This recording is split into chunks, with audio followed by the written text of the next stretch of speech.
Aí, existe uma frase do Schopenhauer que, na verdade, eu ouvi ela no sábado e eu já tinha lido e venho pensando nela desde sábado.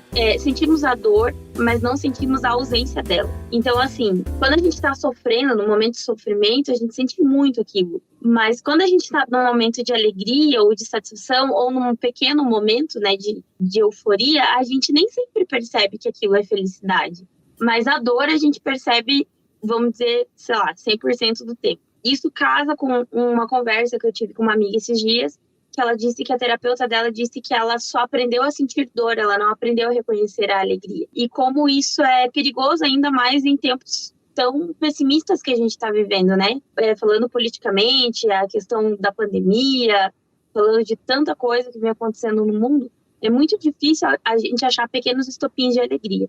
Então, eu acho que a minha frase é mais ou menos assim, vamos começar a nos acostumar a sentir mais o que é valioso de bom do que essas dores todas, porque a dor também acaba virando um hábito. Verdade. Mas é que é difícil, né, você não sentir, porque quando a música fala tristeza não tem fim, felicidade sim, eu acho que é bem isso, assim, porque quando você tá com aquela dor, com a tristeza, parece que nunca vai acabar. Parece que é eterna, que vai ser o fim do mundo mesmo. É verdade. E a felicidade parece só uma coisa, um soprinho ali. Mas eu acho que quando a gente começa a ter essas pequenas consciências, né, puxa, isso aqui é alegria, isso aqui é felicidade. Eu acho que isso pode ajudar, às vezes, a gente dar não eliminar a dor, não é parar de senti-la, né? Mas é dar uma equilibrada na balança. Às vezes não é nem não sentir a dor. Assim, eu acho que a gente tem que sentir o que a gente está sentindo, ponto, né? Seja o que for. Uhum. Então, assim, não é nem não sentir a dor, mas é reconhecer quando o que você está sentindo também não é dor, né? Porque às vezes a gente dá um peso muito grande, né, para as coisas ruins, e quando as coisas boas estão acontecendo, às vezes a gente não se dá conta de que, olha, nossa, que legal isso aqui que eu estou vivendo, é um negócio legal, né? Eu acho que isso falta, assim, a gente não reconhece tanto, eu acho. Bom, eu vou falar de Clarice mesmo, pode ser?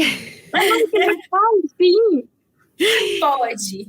A minha frase é da Clarice, porque na temporada 4 do Põe na Estante a gente leu clássicos e inclusive foi uma longa discussão se Clarice era clássico, não era, mas eu defendi que era, porque tinha uma discussão conceitual, né, do que era o clássico dentro da teoria literária e tal.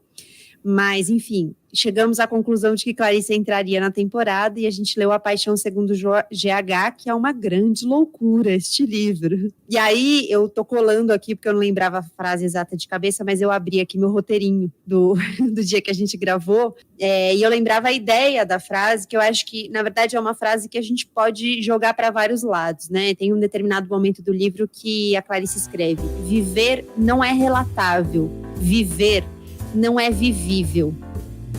A primeira parte, que ela fala viver não é relatável, eu acho que é mais flexível, assim, né?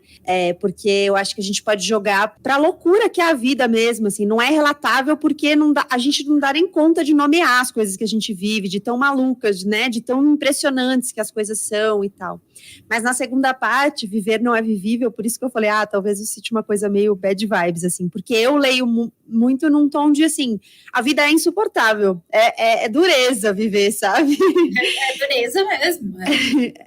A gente tá operando milagre aqui. E assim, eu acho que a gente tá num momento muito delicado mesmo, em que às vezes eu fico me perguntando, cara, será que viver é vivível?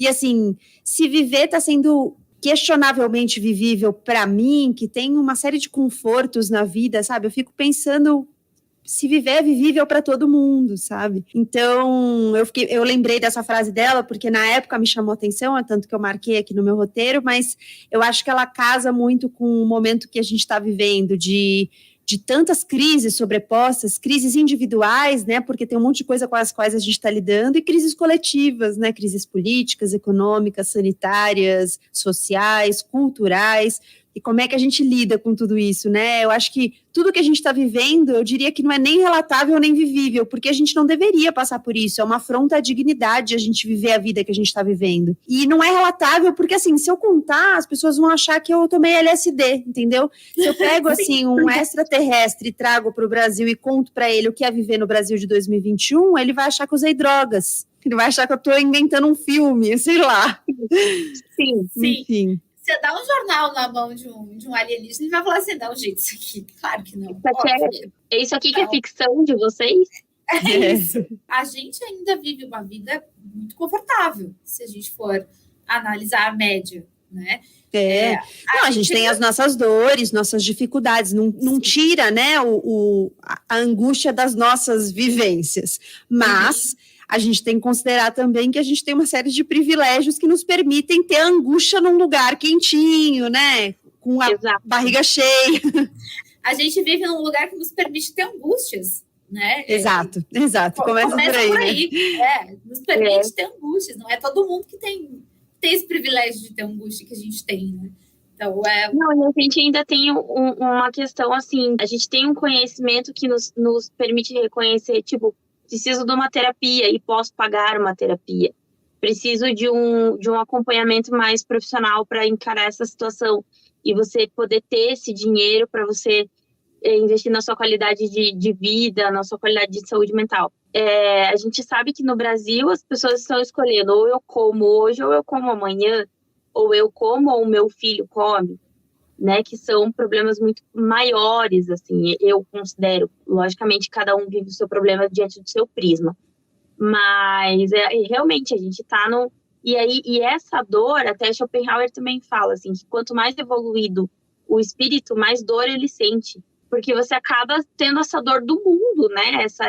Essa empatia com a dor do outro, com a dificuldade. Mais percepção também, né? Porque às vezes quando você é ignorante em alguns âmbitos da vida, né? Tem coisas que passam batido, porque você não percebe mesmo, foge ali do seu repertório para identificar aquela questão, nem vira uma angústia. Mas quando você tem mais sensibilidade, percepção, né? Um poder de observação maior e tal, aí você acho que se angustia mais. Minha mãe diz muito, né? Que a ignorância ela pode ser uma bênção também. Em alguns pontos. A minha avó fala que ela tem 84 anos, ela não é obrigada mais a conversar com pessoas ignorantes. Eu acho que ela tá certa.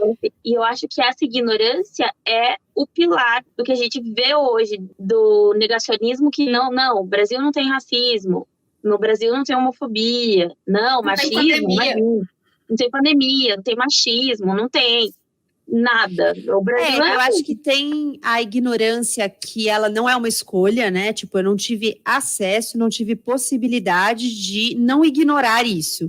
E tem a ignorância que é uma escolha, que é assim, você teve todas as possibilidades, você teve caminhos, ferramentas e condições de construir conhecimento, repertório, ideias, senso crítico e mais uma série de outras coisas que te fariam não ser ignorante. Mas você escolheu outro caminho. Aí, essa ignorância é a ignorância que pesa, né? Nossa, essa é a que dói. É a que dói. É a que dói. É a que deixa a gente angustiado, né? Exato. É a que manda a gente para terapia, geralmente. E essa ignorância que faz a vida algo não vivível, né? Realmente é um empecilho para você ter um pouco mais de paz de espírito, assim. Nossa, paz de espírito era tudo que eu queria. Pedir muito. Sim, Onde é que compra? E assim, a paz de espírito, eu acho que é a falta dela que leva a gente, às vezes, a fazer tantas coisas não saudáveis, assim, sabe? Tipo, às vezes a gente trabalha porque acha que é aquilo que vai nos realizar. E tudo bem, tipo, por exemplo, eu tava falando isso pra Kelly semana passada. Eu estou super sobrecarregada de trabalho, mas eu estou no momento em que eu estou feliz. Eu já trabalhei muito e eu não era realizada, assim. Então, mas eu achava que era daquele jeito que eu ia me realizar em algum momento. Então, eu já fiz isso com a comida, já fiz isso com outras coisas na minha vida. E as pessoas fazem isso. Elas vão para alguns vícios, para algumas compulsões, achando que a paz de espírito vem dos excessos, quando, na verdade, é dos mínimos, né? São das coisas mais simples, assim.